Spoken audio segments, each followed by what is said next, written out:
প্রিয় ভাই বোনেরা, জনগণের প্রজেক্টকে যদি বাস্তবায়ন করতে হয় তাহলে অবশ্যই গণতন্ত্রকে বাস্তবায়ন করতে হবে, গণতন্ত্রের ভিত্তিকে মজবুত করতে হবে। কারণ গণতন্ত্রের ভিত্তি যদি মজবুত হয় তাহলেই জনগণের কাছে জবাবদিহিতামূলক শাসন দেশে আসবে। জনগণের কাছে যারা জবাবদিহি করতে বাধ্য থাকবে তারাই জনগণের জন্য কাজ করবে। অতীতে আমরা দেখেছি যারা ক্ষমতা দখল করে রেখেছিল জনগণের কাছে তাদের কোনো জবাবদিহিতা ছিল না, এবং জনগণের কাছে যেহেতু তাদের কোনো জবাবদিহিতা ছিল না, সেজন্যই আমরা দেখেছি দেশে কিভাবে দুর্নীতি হয়েছে, দেশে কিভাবে অনাচার হয়েছে, দেশে কিভাবে গুম হয়েছে, দেশে কিভাবে খুন হয়েছে, দেশে কিভাবে লক্ষ লক্ষ মানুষ গায়েবী মামলা নির্যাতনের শিকার হয়েছিল। কেউ ভাই বোনেরা, আসুন আজকে আমাদেরকে ঐক্যবদ্ধ হতে হবে এবং ঐক্যবদ্ধ হওয়ার মাধ্যমে আমাদেরকে অবস্থার পরিবর্তন করতে হবে।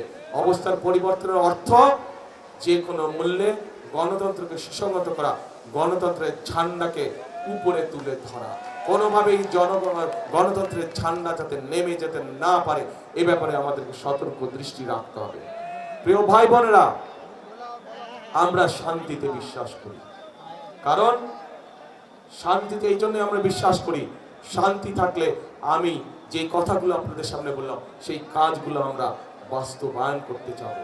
আমরা ঝগড়া ফ্যাসাদ বিবাদের মধ্যে যেতে চাই না, এবং যেতে চাই না বলেই আজ আমি এখানে দাঁড়িয়ে কারো কোনো সমালোচনা করছি না। বরং আমি যদি সমালোচনা করি আপনাদের কোনো লাভ হবে? আপনাদের পেট ভরবে? পেট ভরবে? আপনাদের কর্মসংস্থানের ব্যবস্থা হবে? আপনাদের কৃষি লোন 10,000 টাকা যে মওকুফ করবো আমরা, সেটা করা সম্ভব হবে? ওটা করা সম্ভব হবে না। সেই জন্যই আমি কারো সমালোচনায় যেতে চাই না। কিন্তু কোথাও যদি কোনো অনাকাঙ্ক্ষিত কোনো ঘটনা ঘটে থাকে, অন্তর্বর্তীকালীন সরকার আছে, তাদেরকে বলবো সঠিক সুষ্ঠু তদন্ত করুন, সঠিক সুষ্ঠু তদন্ত করুন। সেই তদন্তে যদি বিএনপির কোনো ভূমিকা থাকে সঠিক তদন্ত করার জন্য আমরা সহযোগিতা করব, সাহায্য করব। কিন্তু অবশ্যই ঘটনার সঠিক তদন্ত হতে হবে, সঠিক তদন্ত অনুযায়ী দেশের আইন অনুযায়ী বিচার হতে হবে। যদি কোথাও কোনো বিভেদ কোনো সমস্যা হয়ে থাকে, আমাদের পক্ষ থেকে পরিষ্কার কথা, আমরা দেশে শান্তি চাই। মুসলমান, হিন্দু, খ্রিস্টান, বৌদ্ধ সকলকে নিয়ে আমরা শান্তিতে বসবাস করতে চাই এই দেশে। 71 সালে যখন দেশ স্বাধীনতার যুদ্ধ হয়েছিল, তখন আমরা যখন যুদ্ধে ঝাঁপিয়ে পড়েছিলেন, মুক্তিযোদ্ধারা যখন যুদ্ধে ঝাঁপিয়ে পড়েছিলেন, তখন আমরা কেউ দেখিনি কার কোন ধর্ম।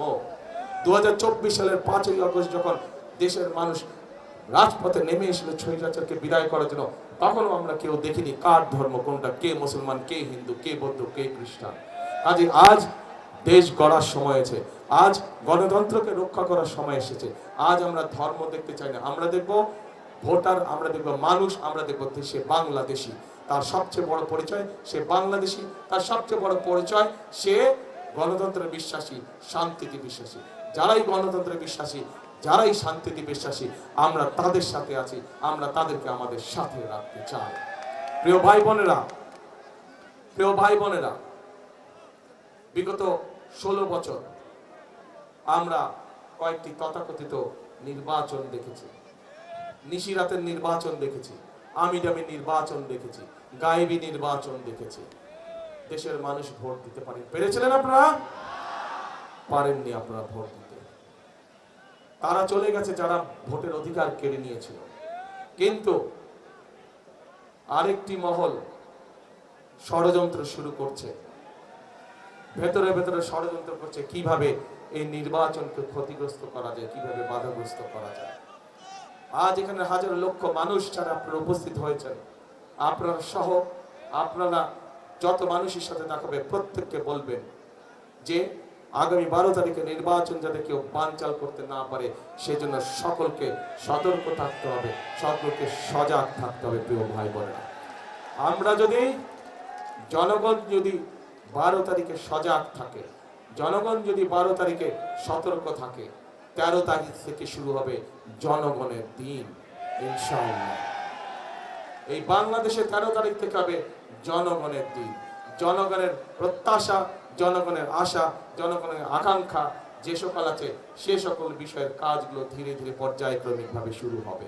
বেকারদের কর্মসংস্থানের সমস্যার সমাধানের কাজ শুরু হবে, মা বোনদের ফ্যামিলি কার্ডের কাজ শুরু হবে, কৃষক ভাইদের কৃষক কার্ডের কাজ শুরু হবে। বেকারদের কর্মসংস্থানের কাজ শুরু হবে।